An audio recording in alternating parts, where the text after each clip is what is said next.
একটা জিনিস হয়েছে কি, কোনো দেশেই যখন এই ধরনের বিপ্লব ঘটে বাহিনী থাকে না, কিন্তু আমাদের দেশের তো এই দেশের সন্তান, তারা কোন রকম বিপদে পড়ে অন্যায় করেছে, তাদের যেগুলা অন্যায়ের লোকজন ছিল সেগুলো তো শাস্তি হচ্ছে, একের পর এক শাস্তি চলছে, পুনর্গঠন হচ্ছে, একটু সময় লাগবে, শিগগিরই হয়ে যাবে। তারা শিগগিরই দেখবেন যে মানুষের সাথে কাঁধে কাঁধ মিলিয়ে আবার কাজ করবে। নতুন পুলিশ, তাদের মন মানসিকতাটা এমন হয়েছে, গড়ে তোলা হয়েছে 10-15 বছরে, যে সেটা মানুষের সাথে খাপ খাইতো না।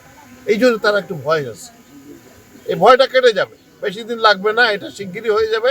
এবং তারা যাতে মানুষের সাথে দেশের নাগরিকের বন্ধু হিসেবে কাজ করতে পারে সেইভাবে গড়ার জন্য চেষ্টা করছে সরকার। পক্ষে বিক্ষে বলবে, এটাই তো ভাইব্রেন্ট ডেমোক্রেসি, ডেমোক্রেসি বলেই তো বলছে। কে বলছে এটা কিচ্ছু হয়নি, আর এক বলছে না ভালো হয়েছে, আর এক বলছে না কিছুই হয়নি, তোমরা আবার করে বানাও। এগুলো সব মিলায় কথাবার্তা তো চলবেই এগুলো, তাই না?